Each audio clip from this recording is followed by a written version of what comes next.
¿Pudieron leer el apuntecito cortito que les dejé sobre el desarrollo de la teoría psicosexual de Freud? ¿Sí? Las cosas que nosotros vamos a estar viendo, vamos a ver que algunas de ellas las vamos a poder identificar en un niño, una niña común, ¿sí? Pero todo lo que veamos lo vamos a tomar con pinzas, ¿no? Es una teoría propia del psicoanálisis, ¿sí? Y que tiene muchos aportes importantes. Y otros, ¿sí? Que uno en la vida real ve que no es tan así. ¿Ah? Ahora después vamos a ver por qué. Les voy a compartir un PowerPoint. Espero que sea el último PowerPoint que yo tenga que compartir, porque disfruté mucho el lunes cuando di clases presencial. Los chicos me dijeron, profe, ¿qué vas a hacer ahora sin PowerPoint? No, tengo el fibrón y el pizarrón, que es lo que más amo. Así que, bueno, quiero volver a eso y deshacerme de los PowerPoint o utilizarlos de manera muy, muy eventual. Bien, vamos a arrancar un poquito con esta teoría, ¿sí? Pero antes de empezar con esta teoría, vamos a hacer un pequeño ejercicio, ¿no? ¿Cómo nos sentimos hoy? Van a poner en el chat con qué imagen se identifican más. Y las voy a ir leyendo. Y me gustaría que con qué imagen y por qué. Vamos a usarlo a modo de rompehielo. ¿Con qué imagen se identifican más y por qué?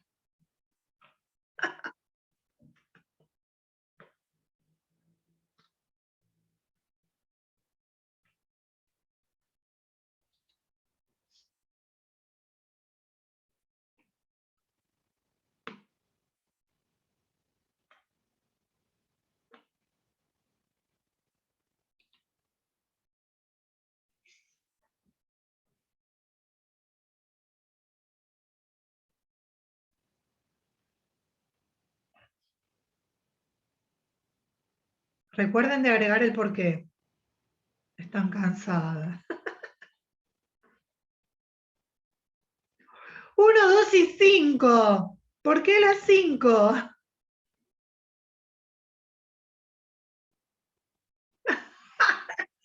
Es verdad, tenemos el fin de largo. Qué bueno, eso es maravilloso.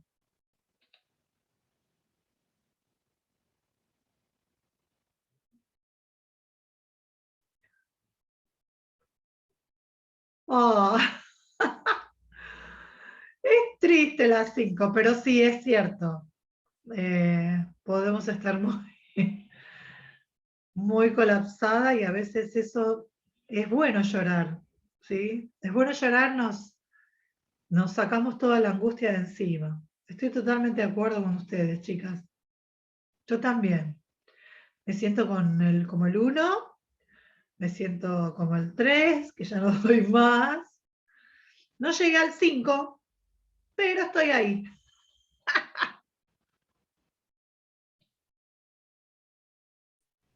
Profe, ¿le puedo hacer una Sí, consulta con respecto al examen? Así, dale. así me pongo con respecto, así me pongo para las 5 después.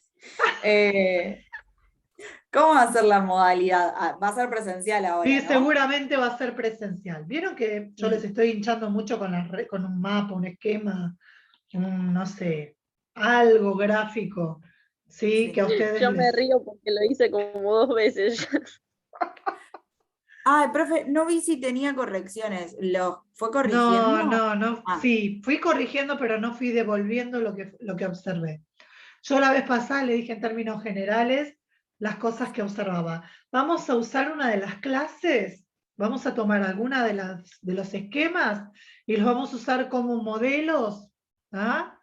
Eh, para hacer una corrección generalizada y para que ustedes vayan viendo en sus propios esquemas aquello que vamos a ir corrigiendo entre todas. Pero voy a elegir 2 o 3 muy puntuales que vi de modelo, ¿sí? algunos muy desarrollados, otros poco desarrollados y otros más equilibrados, y usando esos tres vamos a ir viendo cómo ustedes pueden ir corrigiendo su propio esquema. ¿Ah? Ok. Pero sí, Claro, profe, ese es el tema, porque quizás yo quise meter toda la materia en un esquema, no sé cómo quedó eso. no, no importa. Pero- A ver, si, hiciste bien si quisiste meter toda la materia y que quizás lo desarrollaste mucho, te va a servir como una herramienta para estudiar. Pero después en el momento del examen, obviamente, vos te vas a dar cuenta de que hay cosas que ya te las aprendiste y entonces no vas a necesitar ponerlas, las vas a decir verbalmente, sin necesidad de estar escritas. Cuando uno todavía no estudió, no fijó algunos conceptos, algunas palabras puntuales, algunas ideas principales, ¿qué hace uno? Lo vuelca de manera escrita. Cuando pasás por el momento de estudio y hay cosas que ya te las aprendiste, automáticamente te vas a dar cuenta que están de más en el esquema. Y entonces las vas a sacar. Pero cuando llegue el momento del examen, me las vas a decir, aunque no estén escritas. ¿Me entendés? Así que no me preocupa que estén muy escritos los esquemas o estén poco escritos. El modelo de aquel que esté más equilibrado lo voy a utilizar para saber que a la instancia del examen sería bueno que te presentes con un esquema más o menos parecido. Los esquemas que ustedes armaron no son todos iguales. Y eso está bueno que no sean todos iguales porque cada una tiene una manera distinta y peculiar de procesar la información. Por lo tanto, no es necesario que todos sean iguales. No estaría bueno que sean todos iguales, porque a mí me daría la sensación de que en realidad lo que hiciste fue copiar de otra. En cambio, tu cabeza, ¿sí? Vos tenés tus propias ideas previas, vos tenés sabido ciertos conceptos ya o asimilado ciertos conceptos que quizás tus compañeras no, o al revés, ¿sí? Entonces eso va a hacer que tu esquema sea distinto al de otra. Tu manera de conectar los distintos contenidos no va a ser igual a la manera de tu compañera de conectar los contenidos. ¿Me entendés? Entonces está bueno que sean diferentes. Está bueno que algunos estén muy desarrollados y otros estén poco desarrollados. Ninguno de los esquemas que yo leí están mal hechos. Están todos bien hechos. Sí vamos a tratar de pulirlos, nada más. ¿Ah? Yo no encontré errores como para que tenga que hacerles una devolución y decir, esto está mal. ¿Ah? Si yo hubiese encontrado algo que está mal, te hubiese llegado una devolución puntual. Pero yo los vi bien. Vi cómo ustedes fueron procesando los contenidos. Lo que vamos a hacer después es pulirlos para la instancia final. Entonces, al final, ustedes van a poder llegar con su cartulina, su afiche, ¿sí? Quizás con tu computadora, donde contengas el esquema que vos armaste. El esquema lo vas a presentar en el final porque va a ser tu soporte para que te genere seguridad y para que a la vez te dé la posibilidad de que si algo me olvido, lo tenga escrito ahí. ¿Sí? Y puedas moverte en tu esquema con total libertad. Entonces ese esquema lo vas a llevar al final. Empezaba a sumar y restar las horas de viaje. Hay alguien que tiene el micrófono activado. Esperen que voy a mutear. Ale Villar. Perdón. Ahí voy muteando. No se preocupen, no pasa nada. ¿Ah? Bien. Entonces, para eso es la idea del esquema. Vuelvo a repetir, no vi esquemas mal hechos, solo vi esquemas muy desarrollados, muy conectados entre sí, cosa que me parece bárbaro, y otros mucho más simples. La idea es que a medida que ustedes vayan estudiando, se den cuenta que hay temas que los pueden conectar más, quizás con una flecha, y después en el momento de examen ustedes desarrollen qué es lo que quisieron indicar con esa flecha conectando una palabra con otra. ¿Ah? Así que bueno.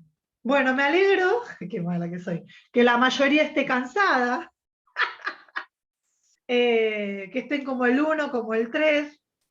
Me preocupa que algunas estén como el 5, no es bueno llegar hasta la instancia número 5, Pero bueno, es así, la vida del nivel superior es así, es cansador y sobre todo cuando llegamos a fin de año, con 2 años, ustedes es su primer año, pero por ejemplo para alumnos que ya están en segundo, con 2 años, con esta modalidad.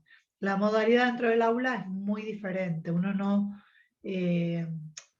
hace más pausas, es más un ida y vuelta, no es tanto monólogo por parte del docente, que eso al fin y al cabo aburre muchísimo. Así que bueno. Bien, después de haber expresado sus sentimientos, vamos a empezar con este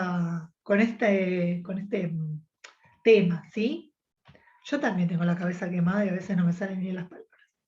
Bueno, teoría del desarrollo psicosexual de Sigmund Freud. ¿Quién era Freud? Bueno, Freud era un médico, ¿sí? Que él de manera media azarosa, trabajando con otra persona, se comienza a interesar, ¿sí? Por ciertas características que presentaban mujeres, ¿sí? Específicamente mujeres, con ciertas crisis o ciertos cuadros, ¿sí? de enfermedades que no tenían una base biológica, ¿no? Y a lo que él denominó histeria. Esto de la histeria, ¿sí? Uno piensa en la palabra histeria, piensa en una histerectomía a nivel médico, y en realidad una histerectomía es la extracción del útero, ¿sí? Es algo propio de la mujer. Entonces, él denomina los primeros cuadros neuróticos como histerias, ¿sí? ¿Por qué? Porque era algo que él notaba mucho en la mujer de la época. Estamos hablando en 1856, 1939, y específicamente los estudios él lo dedica en el año 1800, la segunda mitad de ese siglo, ¿no? Por lo tanto, estamos hablando de mujeres que atravesaban ciertos hechos históricos o ciertos momentos históricos donde todo lo que tenía que ver con la mujer estaba muy tapado, ¿no? Indaguen sobre la historia de ese medio siglo, de la segunda mitad del 1800, y van a ver que era una época donde existían muchos estos desmayos así, medio sobreactuados, donde el rol de la mujer era un rol que estaba muy tapado, ¿no? Y sobre todo, todo lo que tenía que ver con la sexualidad femenina, ¿no? Así que bueno, él se dedica a investigar específicamente estos cuadros, y bueno, comienza a postular una teoría muy particular y muy revolucionaria para esa época, donde se consideraba que el desarrollo sexual era propio de la adolescencia en adelante. Y él va a proponer que en realidad esto de lo sexual comienza a partir de las primeras semanas de nacido, ¿sí? ¿Por qué? Porque él le va a dar un concepto mucho más amplio al desarrollo sexual, ¿sí? Donde no va a pasar por la genitalidad, sino que va a pasar por otras instancias que las vamos a ir descubriendo ahora. Y va a proponer esta palabra, que la palabra es libido, ¿sí? Donde él va a hablar que en realidad la libido es una carga energética que mueve a la vida, ¿sí? Es aquella energía que nos hace vivir. ¿Ah? Y esta libido, ¿sí? Esta energía va a pasar por distintas instancias. Entonces, Freud va a hablar del desarrollo, pero dividiéndolo en etapas. No todos hablan del desarrollo infantil dividiéndolo en etapas. Piaget lo divide en etapas, pero Vygotsky no, ¿sí? Freud lo va a dividir en etapas, pero específicamente se va a dedicar al desarrollo psicosexual, ¿sí? Y él va a hablar de 5 etapas. Una primera etapa es la etapa oral, ¿sí? Y él va a decir la zona de placer, ¿sí? En esta etapa, denominada zona erógena, ¿sí? o zona de placer va a estar en la boca. ¿Por qué va a estar en la boca? Porque el bebé recién nacido, ¿sí?, que enfrenta un mundo muy diferente al mundo intrauterino, el primer placer que va a descubrir es el placer que genera la entrada de la leche, ¿sí? Va a hablar de la leche materna, ¿no? Pero bueno, podemos hablar de la leche de fórmula, no importa, que ingresa a la boca esa leche tibia y que satisface una necesidad básica, que es la necesidad de cubrir esta sensación que genera un displacer muy grande, que es la sensación del hambre. El bebé, cuando nace y siente hambre, ¿sí?, y siente hambre porque es desconectado de ese cordón umbilical, donde llegan todos los nutrientes necesarios para satisfacer esa necesidad, estando en un ambiente aéreo, ¿sí?, carentes y con ese cordón totalmente cortado, comienza a tener la sensación de hambre. Y esta sensación de hambre es explicada desde el psicoanálisis como una sensación de muerte. El bebé siente que va a morir con esta sensación de hambre. Entonces, la entrada de la leche materna, la sensación de la leche materna dentro de la boca, esta leche tibia, esta leche dulce, y que encima va a satisfacer, va a anular esta sensación de aniquilación, de muerte por esta sensación de hambre, es el primer disparador para que esta zona, la zona de la boca, se transforme en la primera zona de placer o zona erógena. ¿Sí? Por lo tanto, esta función de alimentación va a tener, por un lado, cubrir esta necesidad de alimentación, es decir, va a cumplir una función nutritiva, y por el otro lado, este primer disparador de generador de placer, como es la leche, va a generarse a partir de ahora como un sitio, ¿sí?, donde el bebé va a obtener placer. ¿Ah? ¿Cómo va a compensar? Porque el bebé no está constantemente alimentándose. Bueno, va a compensar la sensación nutritiva con la succión de otros objetos. Y entonces el bebé va a empezar a chupar todo. Pensemos en Piaget, ¿sí? La boca es el primer lugar donde el bebé, ¿sí?, utilizando el esquema de chupar, ¿sí?, un esquema de acción, comienza a descubrir los distintos objetos. Y va a empezar a diferenciar aquellos objetos que son chupables de aquellos que no. ¿Sí? Hay objetos que el bebé sabe que se pueden chupar y otros objetos que no. ¿Por qué? Y porque van a tener quizás una textura rugosa o van a tener un sabor amargo. Y entonces el bebé, en esa génesis de la clasificación, del agrupamiento de distintos objetos, va a aprender a clasificar objetos que se pueden chupar de aquellos que no. ¿Sí? Fíjense que la etapa oral va desde los 0 hasta el año y medio, ¿sí?, hasta los 18 meses. Etapa sensorio-motora, ¿sí?, donde interviene todo lo que tiene que ver con los sentidos. ¿Ah? Y entonces, esto justamente es paralelo con esta etapa oral que va a nombrar Freud, donde el centro principal de placer es la boca. ¿Ah? ¿Preguntas hasta acá? Y de paso me como una almendra y me tomo un mate.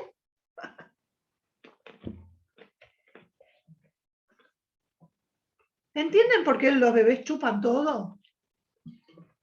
Es una manera de conocer al mundo, pero también es porque es una zona de placer. ¿Sí?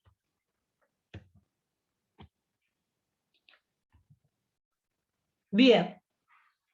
Freud va a dividir esta etapa oral en dos partes. La mayoría de las etapas están divididas en dos, como si fuese una etapa buena y una no tan buena. ¿Sí?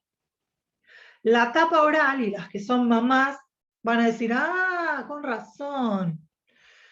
Freud la va a dividir en una etapa oral de succión, que va hasta los 6 meses, y en una etapa sádico-oral. ¿Sí? ¿Saben lo que es el sadismo? ¿Algo Generalmente, malo puede ser? ¿cómo? Como algo no bueno, digamos. Es no bueno, pero ¿qué es? Alguien es, yo soy sádico masoquista. Y ahí es como que hay... da el placer el lastimar. Exactamente, muy bien. El placer está en el lastimar al otro. En el masoquismo, el placer lo encuentro en el propio dolor, ¿sí? Cuando el otro inflige un dolor en mi cuerpo. Eso es masoquismo. El sadismo es placer en causar dolor en el otro. Bueno, entonces la etapa oral va a estar dividida en dos. Una que es de succión propiamente dicha, que va hasta los 6 meses, y la otra que es más sádica, ¿sí? Y justamente la división entre estas dos etapas está iniciada con el surgimiento de los dientes. Y entonces unas, las que son mamás, o las que no lo son y lo han visto a las mamás cuando dan de mamar, ¿sí? El bebé hasta los 6 meses chupa el pecho materno o chupa la tetina de la mamadera. Pero cuando empiezan a salir los dientitos, comienzan a morder y a tironear, ¿sí? Y tironean de la tetina, o peor, tironean, ¿sí? Del pecho materno. ¿Ah? Entonces, en esta primera etapa, que es la de succión, la satisfacción está en chupetear, mientras que en la otra está en masticar y tragar, en morder. ¿Ah? En este tiempo, principalmente el placer está en la lactancia, en la entrada de la leche. En cambio, acá, el placer está en el descubrimiento de los objetos externos. Por eso las mamás tendemos a darle mordillos, ¿sí? Y muchas veces asociamos que esta necesidad de morder es porque le están saliendo los dientitos y entonces sienten dolor. Y la única manera de calmar ese dolor es porque muerden, es mordiendo, ¿sí? Bien, y entonces esto de morder, ¿sí? No solamente es porque le están saliendo los dientes, sino también que es una manera de descubrir, ¿sí? Los objetos, ¿sí? Los objetos no solamente son chupables, sino también puedo pensar en otro esquema de acción, son mordibles, ¿sí? Si yo fuese Piaget, pensaría así, bueno, Freud dice que es una etapa sádica, y yo diría que en esta etapa sádica en realidad aparece otro esquema de acción, que es el morder. Y puedo clasificar los objetos que son mordibles de los que no son mordibles. La tetina y el chupete lo puedo morder. En cambio, el pezón de mamá no lo puedo morder. Porque mamá me saca o mamá me reta. ¿Ah? Bien. En esta etapa sádico oral aparece un crecimiento de la relación con el ambiente. ¿Por qué? Porque el bebé comienza a descubrir los distintos objetos a través de la mordida. Surge el deseo de morder a las personas. Sí, se vuelven grandes mordedores. La finalidad es agresiva. Freud decía, es totalmente agresiva, por eso él la nombra como una etapa sádica. ¿Sí? Y es una etapa de ambivalencia en conductas sentidas como positivas y negativas. Necesito morder, necesito satisfacer esta necesidad de morder, pero a la vez es negativa. ¿Sí? ¿Por qué? Porque comienzo a descubrir que causo dolor en el otro. ¿Ah? Bien, vamos a ver esto de qué es la fijación y la sublimación, ¿no? Cuando el bebé está en esta etapa, ¿sí? Una manera de sublimar es de encauzar esta energía, ¿sí? Esta libido que tengo, cuyo centro de placer es la boca, tengo que encauzarla de alguna manera, ¿sí? Encauzarla de una manera positiva, encauzarla en una manera que sea aceptable socialmente, ¿sí? Eso es sublimar, es canalizar esta energía de manera positiva, de manera cultural y socialmente aceptable. Eso es sublimar. Entonces, ¿cómo se va a sublimar esta etapa o se va a encauzar esta energía de manera positiva, por ejemplo, generando un hambre de conocimiento. ¿Cómo poder sublimar esto de la oralidad? ¿Sí? De encontrar placer en lo oral. Por ejemplo, se puede sublimar a futuro estudiando idiomas, desarrollando una gran declaratoria, una gran capacidad oratoria, ¿sí? Discursiva. Puedo sublimar a futuro, ¿sí? A través del desarrollo del canto, a través del beso y de la risa. Pero ¿qué pasa si yo no tengo esta posibilidad de sublimar, de encauzar esta energía que estaba focalizada como centro de placer en la boca, si no la puedo sublimar correctamente? ¿Qué pasa si a un bebé, si no se le permite poder satisfacer sus deseos a través de este centro específico que es la boca? Bueno, Freud va a decir, se va a producir una fijación, ¿sí? Como que va a quedar trabado justamente en esta etapa oral. ¿Qué pasa? Entonces, con los sujetos que quedan, ¿sí? Fijados en esta etapa. Bueno, él va a decir que quizás desarrollen una personalidad exigente, o que puedan desarrollar alguna adicción como el alcoholismo o el tabaquismo, o sean personas que se muerdan las uñas, o puedan ser personas que más que desarrollar la oratoria sean terriblemente verborrágicas, es decir, hablen de más, o que por el contrario desarrollen un mutismo, es decir, no hablen, sean personas calladas, que tengan desórdenes alimenticios. ¿Por qué? No pudieron satisfacer el placer de la alimentación, por lo tanto, van a desarrollar un desorden alimenticio, ya sea por mucha comida o por poca comida. Incapacidad de aceptar o de pedir favores, ¿sí? Y la posibilidad de desarrollar una tartamudez, ¿sí? Cuya base no sea biológica o neurobiológica, sino emocional. A ver, entonces uno va a decir, yo me muerdo las uñas, ¿qué me quede? Fija en la tapa oral. Bueno, como les dije, estas cosas hay que tomarlas con pinzas, ¿sí? Es una teoría que desarrolló Freud, pensemos en el año que la desarrolló, y después hubo otros aportes teóricos donde se sabe hoy en día que la tartamudez, ¿sí? En su gran porcentaje se dan varones, y es por un desorden, ¿sí? Neurobiológico. En el desarrollo neurobiológico se sabe hoy en día, por estudios de imágenes, que hay ciertas dificultades en ciertas zonas, ¿sí? Que son afectadas en el desarrollo neurológico. ¿Ah? Bien. ¿Cuál es la etapa que le sigue? Dijimos hasta los 18 meses, la etapa oral. Si se nos corta, nos vamos a volver a conectar, ¿sí? Bien, en esta etapa finaliza la etapa oral, cuyo centro de placer o zona erógena, para hablar con los términos propuestos por Freud, va a ser la etapa anal. Quiere decir que la zona erógena justamente va a estar en la zona del ano. Y coincide con la etapa donde aparece el control de esfínteres, ¿sí? Sobre todo el control de esfínter anal. El placer está ligado a las funciones excretoras, que podrán expresarse sádicamente, dice, por el niño, como vía de expresión de hostilidad. ¿Ah? Él agrega que también está relacionado con fantasías sobre los encuentros sexuales entre los papás.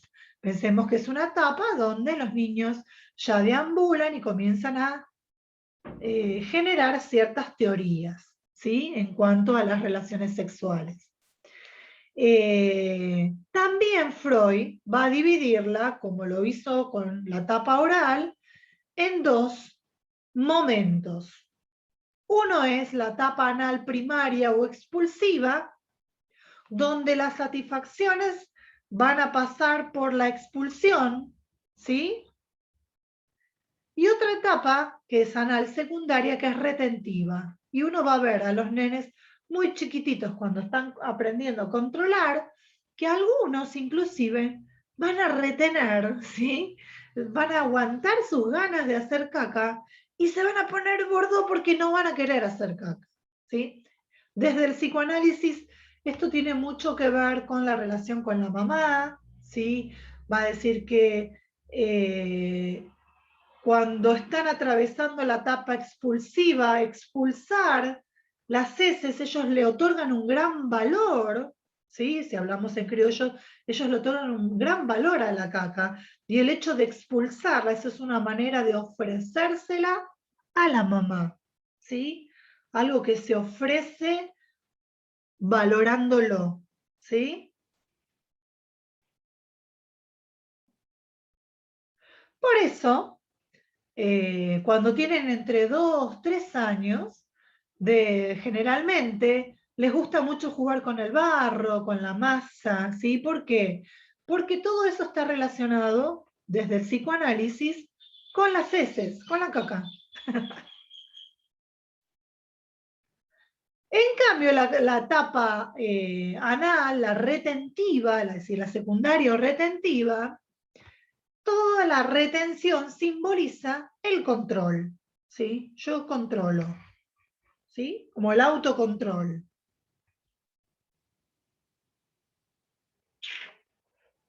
Mientras que en la primera la satisfacción estaba en el paso de las heces por la zona anal, ahora la satisfacción está en la retención.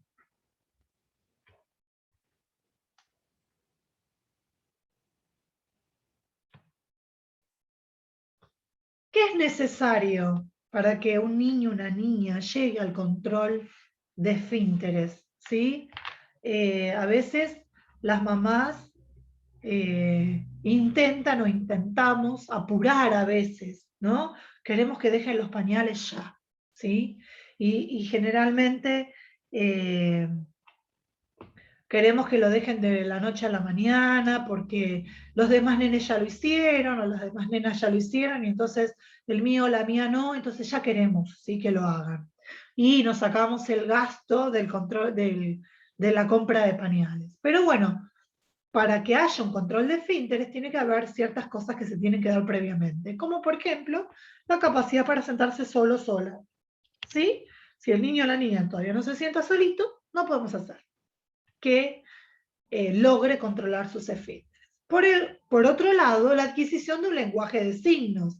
Necesitamos que comience a hablar, si no hay un desarrollo del lenguaje, ¿sí? No puede expresar su necesidad, ¿sí? O aquellas señales internas que comienzan a aparecer donde le está indicando que tengo ganas de hacer caca, ¿sí? Entonces tiene que haber un desarrollo del lenguaje. Y por otro lado, una actitud positiva de la mamá. Sí, más que una actitud positiva, una actitud de mucha paciencia por parte de las mamás. ¿Sí? ¿Qué pasa si hay un control de esfínteres prematuro? ¿Sí? Vamos a encontrarnos probablemente con un niño externamente formal, aseado y obediente, pero inconscientemente negativo, hostil y rebelde. ¿Sí? Presionamos a veces tanto para que logre ese control de esfínteres que lo logra de manera prematura y entonces, posiblemente, todo esto desde el psicoanálisis, nos vamos a encontrar con un niño, una niña que yo digo parece un señorito inglés, ¿sí? Pero por adentro alberga negatividad, hostilidad y rebeldía, que en algún momento va a surgir. ¿Sí?